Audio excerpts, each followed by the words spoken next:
Let him feel what the iron like. I think I'm Mayweather. Back out. Screaming money in the bank, pulling stacks out. I think I'm Cotto. Shane Mosley. Slow Jeff.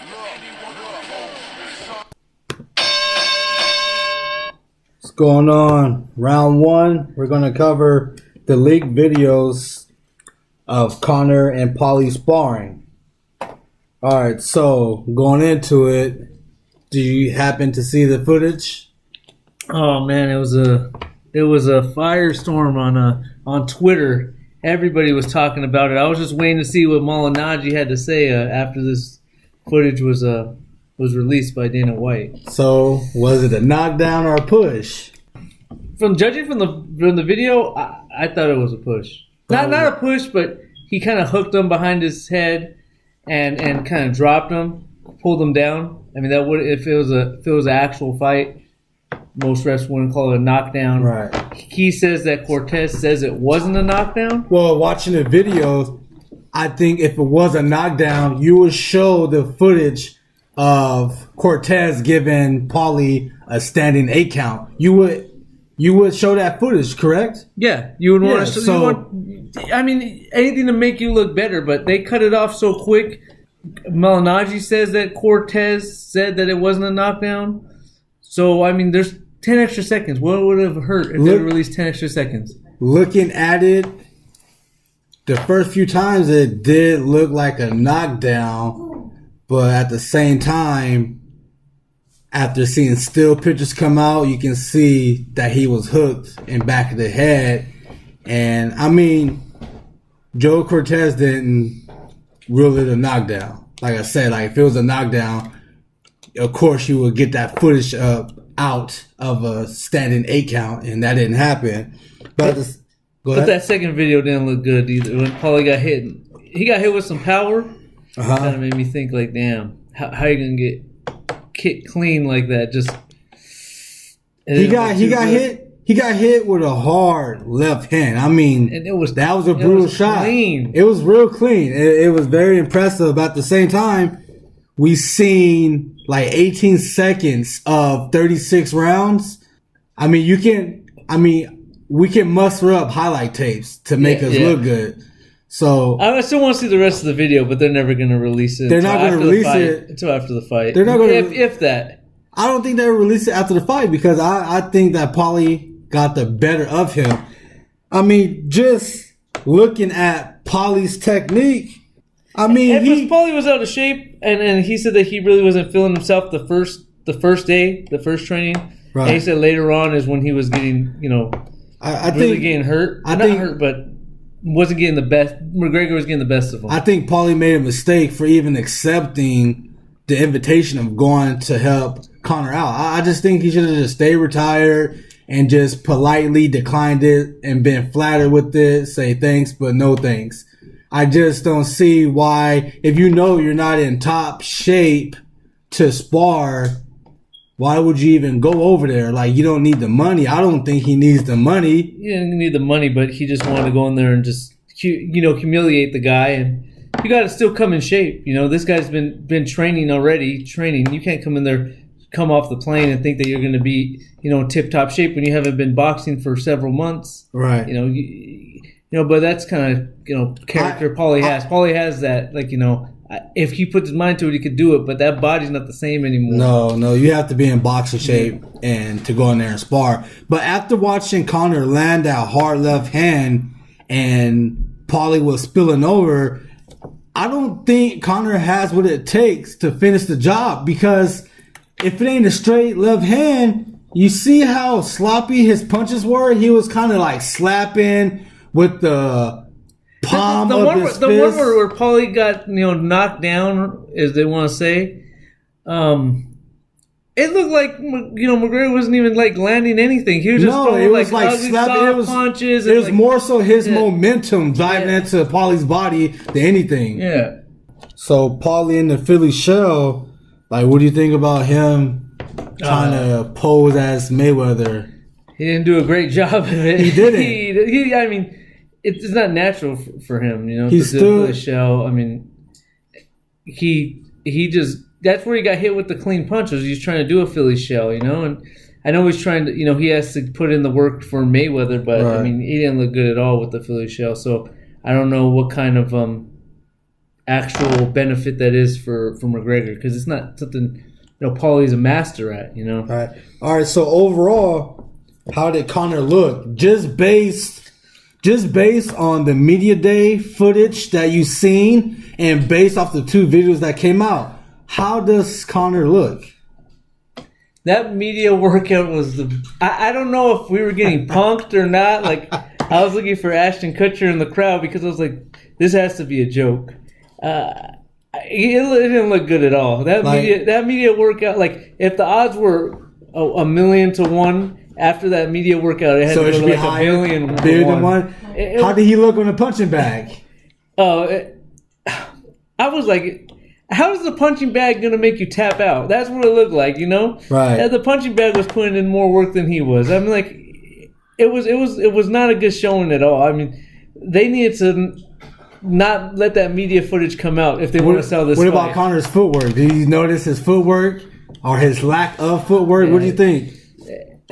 He just it doesn't look like it's going to be a pretty good night for him. Yeah, footwork was trash. He looked sloppy. When he throws his hooks, his left and right hooks, they're more so with the palm. It just doesn't look good. And just going back to the sparring video, when he had Paulie hurt, he didn't know what to do. So if he doesn't land a 1-punch knockout, he can't finish the job. And I don't think he's going to be able to land a clean punch like that on Mayweather. But if he doesn't, it might get interesting, but I think the chances of that are very unlikely, you know. Round 2, we're going to discuss Indongo versus Terrance Crawford. This fight takes place August 19th in Nebraska, Omaha, that is. And I'm just going to cover some basics. You know, I watch a good amount of tape on Indongo this week, and some of the things that I noticed is he really doesn't have that much footwork, you know. He doesn't throw combinations. He's more of a 1-2 type guy. Throws 2 punches at a time. He appears to be too wild. You know, that's what stood out a lot. He's very loopy with his hooks. And just because he's too wild, it causes him to be off balance. And just watching him over and over and over, he leads with his face. You know, his chin is out, his head is down. So it's going to be an easy target for Crawford to hit. He comes in leading with his chin. He's not the quickest guy at 140 pounds. He's too slow to me. And another thing that's important, especially with going against Crawford, somebody that can move well off the back foot, is Indongo. He doesn't go to the body at all. He has a very lazy jab, and no power. You know, this guy has a 50% knockout percentage. So yeah, his 50% knockout percentage. He did knock out Troy Nofsky in 40 seconds. You know, and that was a big, you know, just the big upset. But also Ricky Burns said that he hit him really hard. He couldn't really do anything, put any offensive pressure on Indongo because of his power. So I don't know if his power is, you know, if the, you know, the knockout percentage is misleading, because he might not have knockout power, but he might have enough power to keep you honest. But if you know, Terrance Crawford could, you know, take that part, because he's been there with big punchers, he's taken some clean shots, and he's been able to walk through it. He got a great chin. So if, you know, Terrance Crawford could take that power doesn't phase him, then he should have an easy night, because Indongo doesn't have the best footwork. He's not the most skilled. Mm-hmm. So he beat Ricky Burns, which was another upset. So he does have, you know, he does deserve to be in there. But Terrance Crawford is a different kind of animal. When you look at Terrance Crawford can do anything. He could switch southpaw. He could go orthodox. Right. And Indongo, I don't know if he's ever seen any boxer that's ever done that coming up that could switch in the ring like that and still give you power with both hands. All right, some of the good things I've seen from Indongo, he's a pressure fighter. Like, he's always moving forward. So I want to see how Terrance Crawford's going to react to a pressure fighter.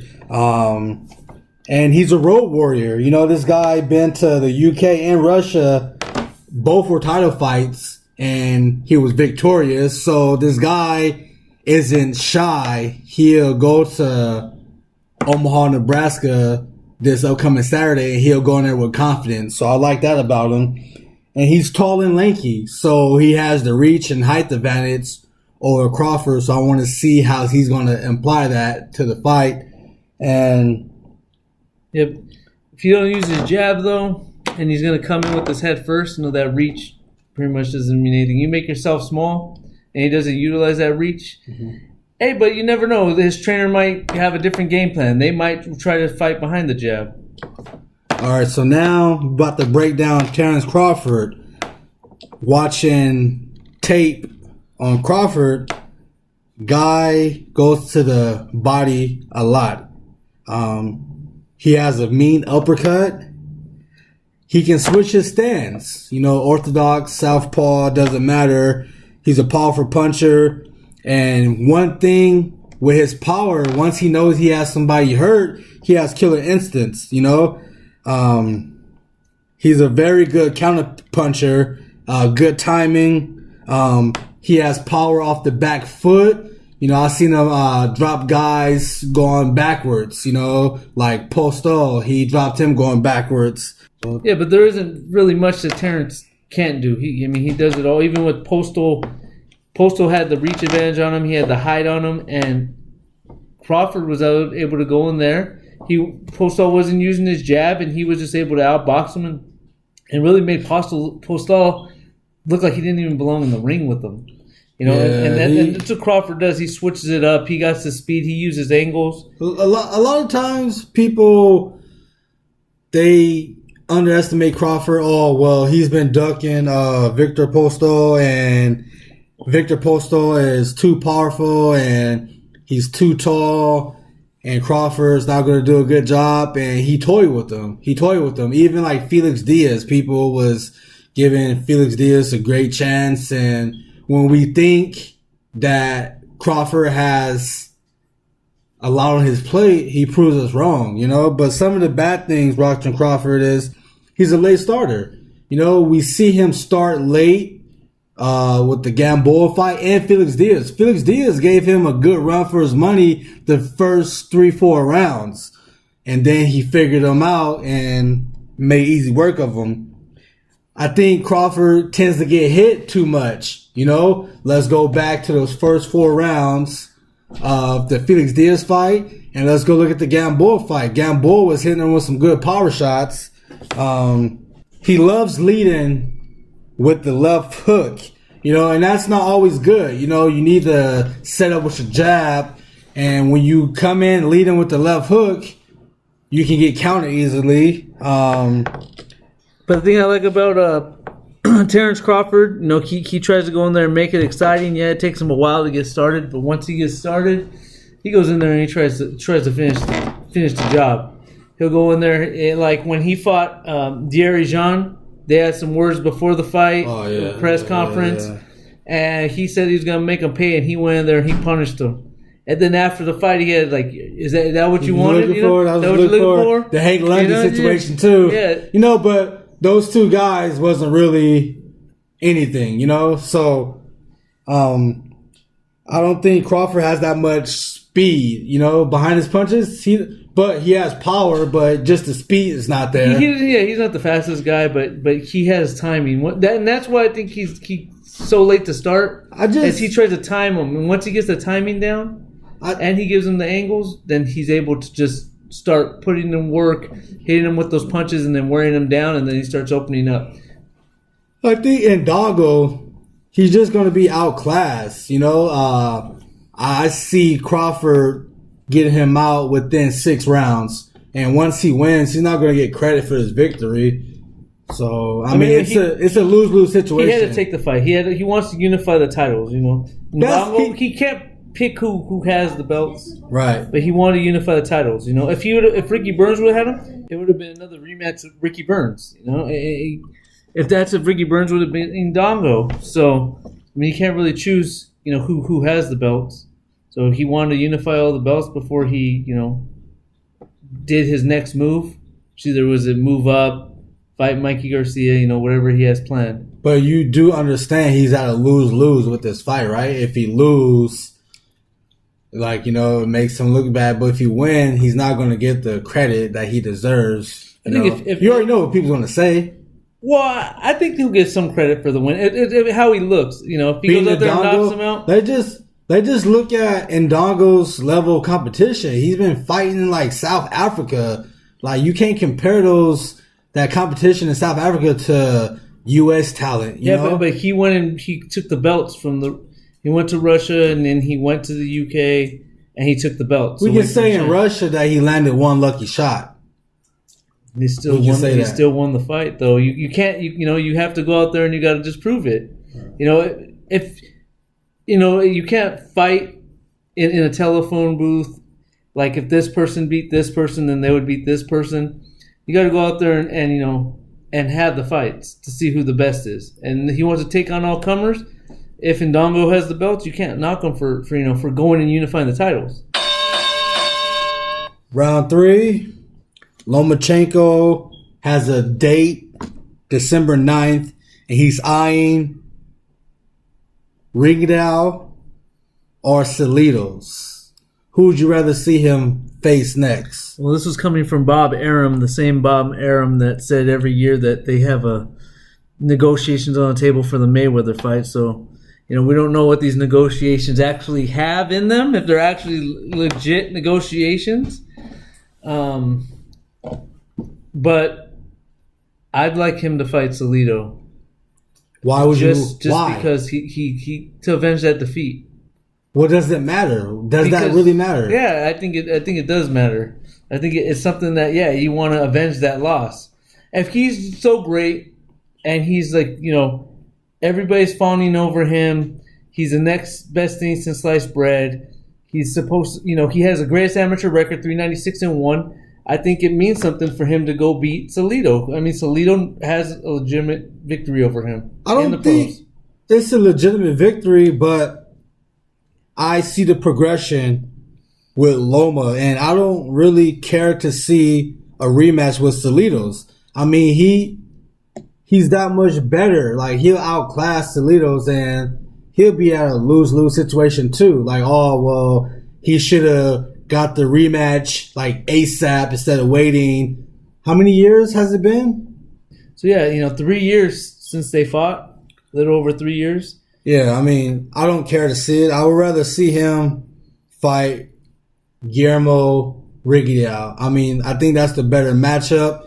I think both fighters are highly skilled, and that's something new. That's something fresh. That's something that the people want to see. I guarantee you, if we start a poll, most people will vote that they want to see Rigdal over Salidos, and I'm one of those people. I just want to see how good Lomo is, and could he toy with Guillermo like he toyed with his last opponent, But honestly, if I had it my way, I would see him fight Mikey Garcia next. I would rather see that, I'm highly intrigued into that fight because Mikey has power, but Loma has angles and speed to counter that. I think that's a better matchup, but maybe that's something that they can build towards that we can see maybe at the end of next year or something. But,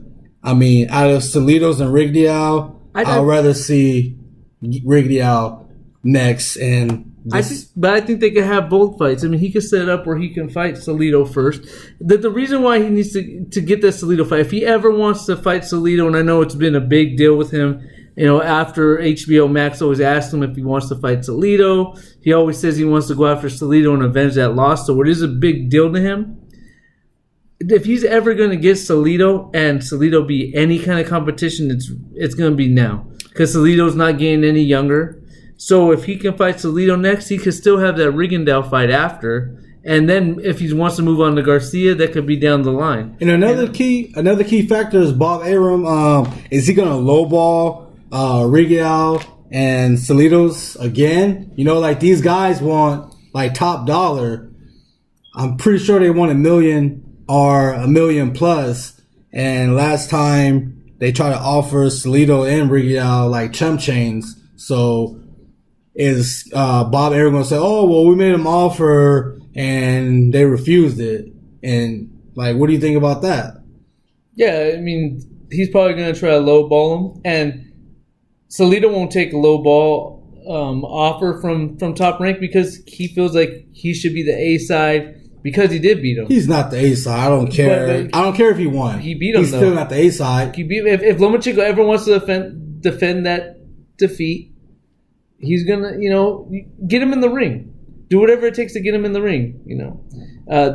Some fighters will do that. Like when Canelo fought Cotto, it was like whatever it takes to get him in the ring. Whatever he wants, all his demands.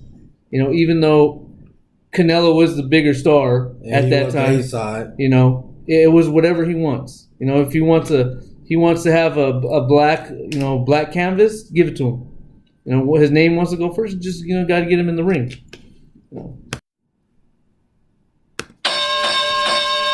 Round 4, Loma offers to spar Conor McGregor.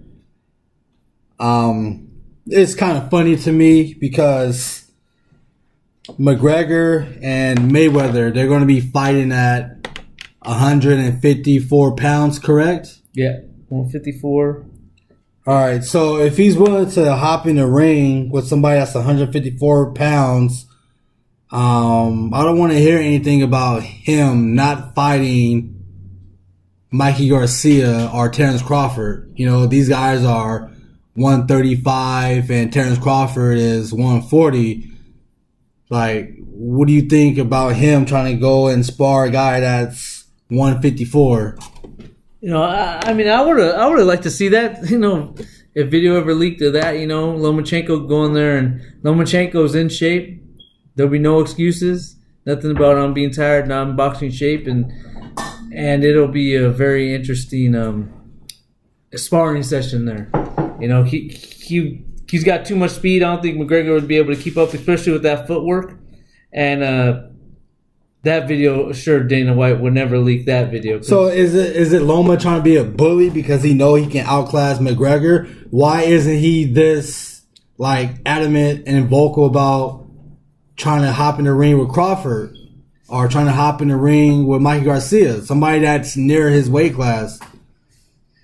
Because I think it's just because it's a sparring session. It's kind of like, the amateurs, you got headgear, you're using 16-ounce gloves, and he'll jump in there and he knows that this guy wouldn't be able to last with him. He's not a trained boxer. He doesn't know the movements. He doesn't know. It's different if it was a trained fighter, So this doesn't make Loma look bad or look like he's ducking Mikey or Terrance? No, I don't think it does. I just think that's Loma knowing that this guy doesn't have the skill to be in the ring, no matter how much he weighs. He could go in there and he could box circles around him. He's in shape. Fresh off of a fight. I would like to see it to see how silly he can make McGregor look, but at the same time, I just think if you're willing to hop in the ring with somebody that's 154, that you need to give us a Crawford fight or a Mikey Garcia fight, period.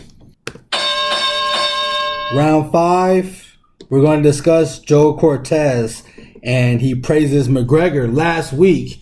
So last week, Joe Cortez said that he's an excellent student, he's learning real quick, he can punch, and that anybody has a punch chance and can be dangerous. Anything is possible. That's what Joe Cortez said last week. And reading that last week, I'm like, man, what is he talking about? But with the leaked footage this week, now it kind of makes sense what Joe Cortez was talking about. Yeah, so Joe Cortez said that he can punch, and we seen that. We seen McGregor land that hard left on Paulie's face. Clean shot. He's an excellent student. I mean, I'm kind of skeptical of that. I don't think he's an excellent student based off the media day like workout. Do you think he's an excellent student based off that footage? I think this is Joe Cortez trying not to mess up his pockets. You know, he's not going to come out and say anything bad about him. He's getting paid right now to be in the camp. You know, he's not going to say anything negative, and he knows what his role is, and you know he has to sell this fight too. You know, everybody's in it to sell the fight. He landed that one clean shot on Paulie. And he probably landed more, and he probably had some good sessions with there. Paulie said the first day that they went to spar, it was pretty competitive. After that, when Paulie was able to get, back into boxing mode, he made him look silly. Joe Cortez knows what happened. He was there through all the sparring sessions. Yeah, but it's also it's a no gag order. Yeah, so Cortez can't really just come out and say whatever he wants. So of course he's gonna say positive stuff. He's not gonna go in there and say like, oh yeah, he got schooled or anything. He can't say anything. Do you think this is Joe Cortez doing his job of hyping the fight? And he also said that he would love to be the referee of this fight. So is this like a sell pitch? Like, yeah, but he's trying to get his money. Yeah, he keeps trying to get that bag. You can't hit him for trying to get that bag. He's trying to. This ref is going to get a percentage. They get a percentage. I mean, I forgot how their salary is based, but I know it's like a percentage of the referees total get a percentage. Yeah. So of course he wants to be part of this. The bigger the purse, the more money these refs can make. And I don't know the percentage that they get, but he knows that this fight is going to generate lots of money, and he wants to be a part of that too. So do you agree with the cliches that, like, not a lot, but some people around the boxing world and fight world is saying that, oh, Conor can land that one punch. You never know. It's boxing. All it takes is one punch. What do you think about that cliche? Do you think Conor can land that one punch? I mean, anything can happen. I mean, you saw fights where how possible a guy from the ceiling with the freaking from the ceiling in the heavyweight the Holyfield fight. Yeah. So I mean, anything can happen. Okay, how possible? I don't think that, do you see Mayweather getting hit with a clean left like how Paulie did? I've seen Mayweather get hit clean before, but these are by trained boxers. This guy coming up from a different world, I don't see it happening. You don't see it happening? And if it could possibly, if it could happen at all, I see it happening the first 6 minutes of the fight. So the first 2 rounds. If he isn't able to land a big punch in the first 2 minutes or 2 rounds, I don't think he's going to land it the whole fight. Round 6, we're going to talk about both camps. Conor and Mayweather both submitted an application to have 8-ounce gloves. And the Nevada State Commission will have a meeting August 16th to see if they're going to allow 8-ounce gloves. Who benefits the most out of using these 8-ounce gloves? I think Mayweather will benefit the most. Benefit the most. He's the boxer. He knows how to use those punches, and I think that any smaller glove benefits the boxer. Do you think it matters? I don't think it matters either way. I think he's gonna win if they could wear 10-ounce gloves, 8-ounce gloves, 6-ounce gloves. But I don't really think that they're going to allow them to wear 8-ounce gloves. I'd be very surprised if they allow them to wear 8-ounce gloves. I think this was more of like when McGregor came out and said, oh, well, we're fighting with these bigger gloves. And then Mayweather at the press conference said, we could fight at anything, 8-ounce gloves, 6-ounce gloves, whatever you want. But I know deep down they knew that the commission was never going to okay them going. I mean, I think both parties are serious about wanting to use 8-ounce gloves because Mayweather is used to fighting below 147 or at 147. But once you go over 147, it requires that you use 10-ounce gloves. So I don't think Mayweather cares about it. And of course, Conor would like to be comfortable as possible. And I'm pretty sure he'll be more comfortable in 8-ounce gloves because MMA use 4-ounce gloves. I just don't think that the commission will overturn it. I don't see it because it'll open up a floodgate for a lot of other people at fighting over 147. Yeah, because where would you stop? What if both fighters agree that we want to use 6-ounce gloves and at the 154? So I just think it's good. It adds into the drama, but I don't see Nevada State saying, "All right, we're going to allow you guys to use 8-ounce gloves." Yeah, I don't think it's going to change. I think that it's mostly to sell the fight, to push it, to be like, "Oh man, they might use smaller gloves."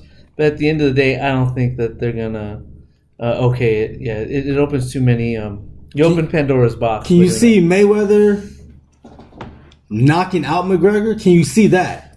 As in like a one punch, like a Juan Manuel Marquez Pacquiao kind of knockout, or yeah, I don't see him starching him like that, but I could see him getting him to the body, stopping him. The ref having to jump in because of the accumulation of punches. Right. I expect it to look like a true Gotti and Mayweather. I expect it to look something like that. That's what I have in mind too. I think like Mayweather would just make him look all foolish and the corner or the referee would stop it. I would love to see a one-punch knockout, but I just don't think it'll happen. I don't care if it's 10 or 8-ounce gloves. Yeah, I don't see it happening. Round 7. Mayweather promises action. Do you think Mayweather can fulfill his promise? Well, he promised action after the Pacquiao fight when he fought Berto. And he brought some action. It wasn't too action-packed. So, this is what Mayweather does. I think in this fight it's going to be this. I think it's going to be more action-packed than the Pacquiao fight and Berto fight. And then he's just gonna toy with them. I think he's gonna toy with them, and that's how he's gonna show the action. I don't think he's gonna go in there and trade blow for blow. I don't know if that's what people think he's gonna go in there and do. That he's gonna start slugging it out with them. I think he's gonna go in there and play with them, and that's how he's gonna provide the action. All right. One of the things that stood out to me, Mayweather said that he has to go after Conor McGregor. I think if Mayweather goes after Conor McGregor, he can open himself up for a clean left shot. Do you think that makes Mayweather vulnerable if he pushes the fight? Yeah, if he pushes the fight, because, if he pushed it early, then it could make him more vulnerable. But I think he's going to start pushing it like later on, maybe the 5th round, if it goes to right, he didn't tell us when.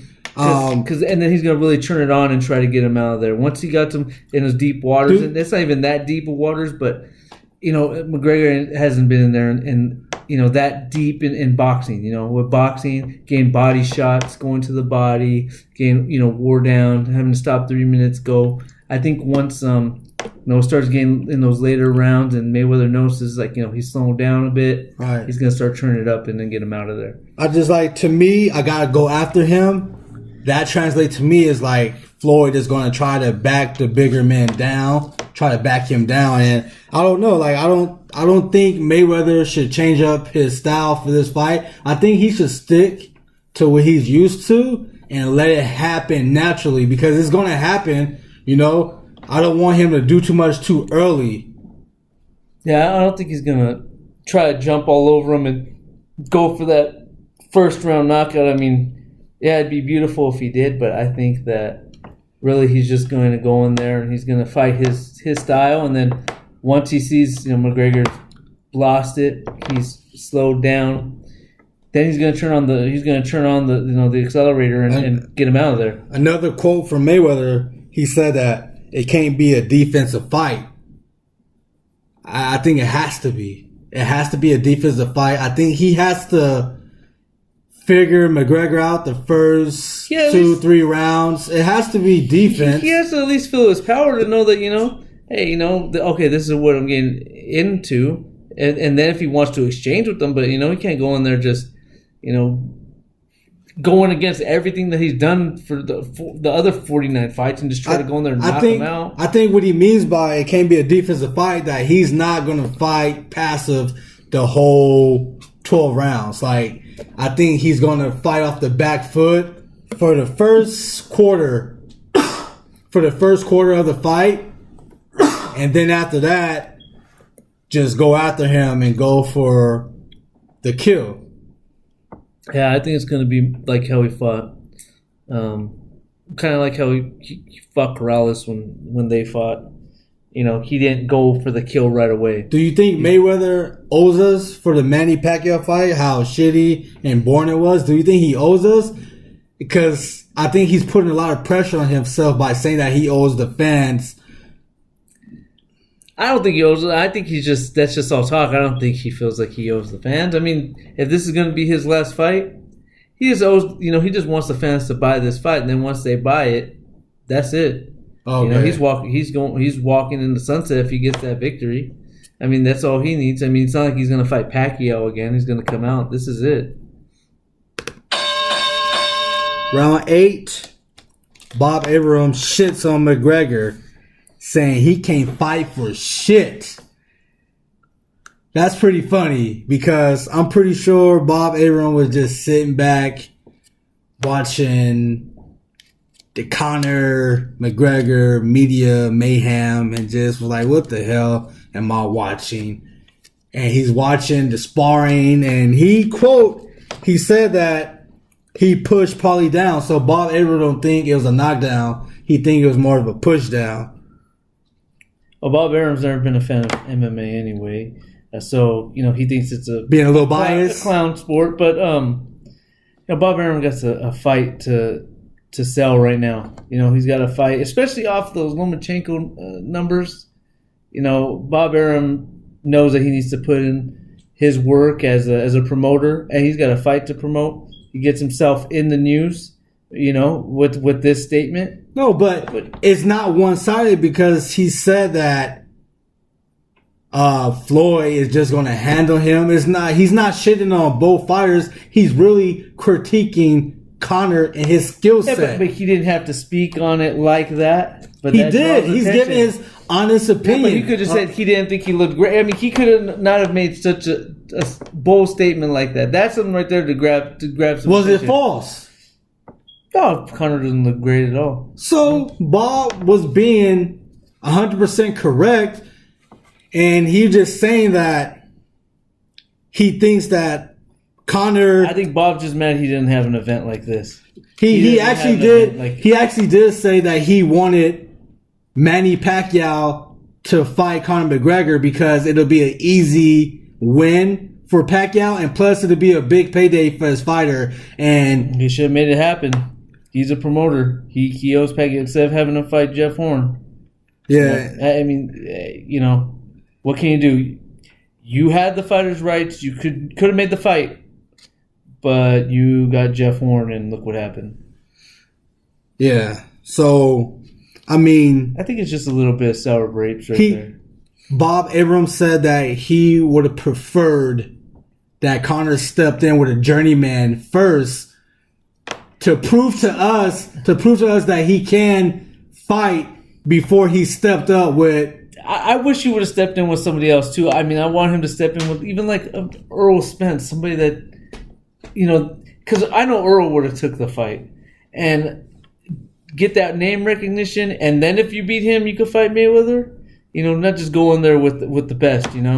But it is we have the Mayweather McGregor. We can't be mad. Bob Arum should have pushed more for the Pacquiao fight. Maybe could have had it before this one, and then the winner of that one could have fought Mayweather. But that's what happens when you sit down your thumbs and you go fight Jeff Horn. Round 9, David Lemieux said that he would like to face Miguel Cotto December if he wins against Kamagai. what do you think the chances Lemieux can beat Cotto? I think the chances are good that Lemieux can beat him. I mean, Cotto's on the back end of his career. I mean, come on, I thought Cotto was done, but Cotto could surprise you because I thought Cotto was done after he lost to Austin Trout. He came in, he's walking with his head down back to the dressing room. I thought his career was over, and then he comes back. He goes and he knocks out Sergio Martinez. Sergio Martinez had a torn ACL. He was clearly limping the whole fight. I mean, he didn't fight a Sergio Martinez at 100%. He retired after that. Sergio Martinez could have postponed the fight. Sergio Martinez walked in that ring. What can he do? He went into that ring. He had to fight him. He couldn't say, "Hey, I'm not going to fight you. You got a messed up knee." I mean, he benefited from that. He benefited when he fought Yuri Foreman. I mean, he would have beat Yuri Foreman anyways, but Yuri Foreman goes there, pretty much his knee fell off in that fight, and he knocked him out. But hey, what can you do? That's what happens in fights. I just think David Lemieux and Cotto, it's a strong possibility that the fight can happen. I mean, both fight under the promotion of Golden Boy, and Cotto, he's already said that if he beats Kamagai, he will return in December, and that will be his last fight. I think Cotto would love to face Lemieux. That's a decent name to go out on. For Lemieux, but I don't know because Lemieux would be a tough fight. Lemieux would be a tough fight for Cotto, and if it's going to be his last fight, I think he wants somebody that's not going to be as tough.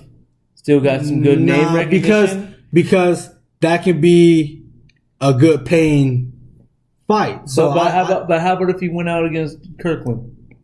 Kirkland, that's not going to generate as much money. Kirkland will still be exciting. It won't generate that much money. It won't generate that much money. I think it might generate with Cotto on the bill. I think it'll generate money, and with him being his last fight. Okay, because it's not even sold out with Cotto and Kamagai. That fight's not even sold out because it's the same day as May Mac.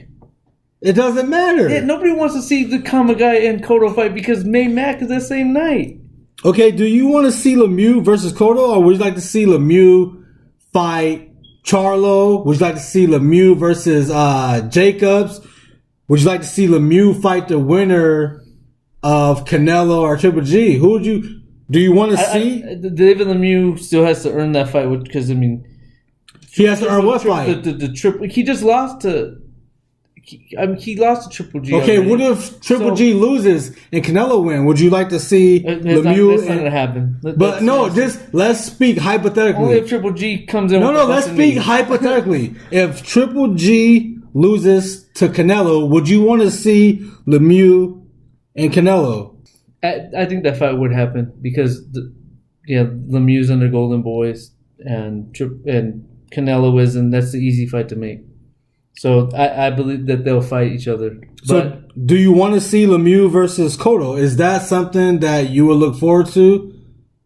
Yeah, I'd like to see Lemieux versus Cotto. It would be entertaining. It would be very entertaining. But I don't think Cotto would take that fight for his last fight. If it's going to be his last fight. I think for Cotto, Lemieux will be a great name. But I think Lemieux has better options than a Cotto. Yeah, he does. But what if Triple G wins the fight? I don't want to see. I don't want to see a rematch. No, but what about Cotto and Triple G? And that would be Cotto's last fight. I don't think Cotto would take that. But if it's up there, it's up there. If you had that, I would see it. I would love to see it. Just don't make that shit pay-per-view. Oh, it'll be pay-per-view. No, it wouldn't. I think it'd be pay-per-view. It wouldn't. If Cotto and Triple G, they better put that shit on HBO. It won't be on. I think that one will be a pay per view. And you can still have Lemieux Canelo as they can still fight. They can still. They won't put it on the undercard. No, that's another. But you could still have them. We would have to wait. We would have to wait all the way to May of 2018 to see that. Even if Canelo doesn't win that fight, he could still fight Lemieux next. Then that would still be Lemieux versus Cotto. Lemieux versus Canelo, if Canelo loses to Triple G, even if he loses, we would have to wait till May 2018. Oh yeah, you're gonna wait. You're gonna have some time. But if Cotto can get the Triple G fight, if they win, that's a good fight too. Okay, but what does Lemieux do he's going to take another fight. So does Lemieux step in with a stay busy type name to wait? I think he's already came off a stay busy type name. Oh, yeah. That guy he fought Reyes, on the undercard. Yeah, Marcos Reyes. Yeah, that was on the undercard of the Ward fight, right? No, it was on the undercard of Chavez and Canelo. Right.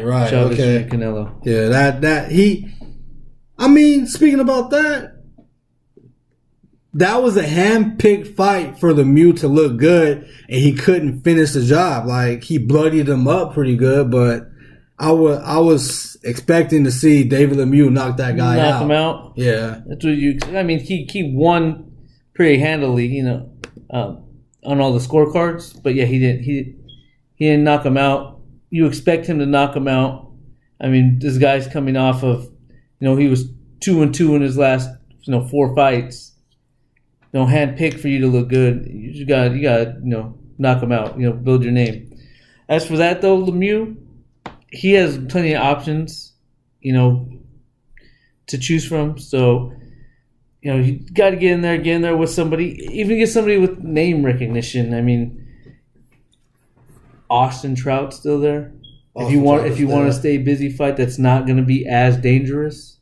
I think Austin Trout still has skill, but he's kind of plateaued. Yeah, and he's kind of like heading downhill. And when Trout beat Cotto, I thought that was it, man. This is it. Trout's on the on the upswing. He gave Canelo a tough fight. He looked good against Canelo. I mean, some people say that was controversial. I didn't think it was that controversial. I mean, it was a close fight. He did look good after he got knocked down. Yeah, he did look good. Yeah, he looked good. He had good head movement. He was looking great. But okay, it was a good loss for Trout. Yeah, Trout looked good. His stock went up, but then the Lara fight, he loses the Lara fight right after the Canelo fight, and then and then the next big fight that he has against Lara's pretty tough though. Lara's tough. Yeah. Lara was tough, and then the next big fight that he had was against Charlo, and then he lost that one. So, I mean, that's still a good name for Lemieux to go after. And now, closing out the shows in our championship rounds, we're going to just give our predictions for the fights coming up and what do we think the ratings are going to be. So, Indongo and Crawford, that's the big fight this week, going to be on ESPN. Crawford tries to unify the titles while Indongo's trying to do the same.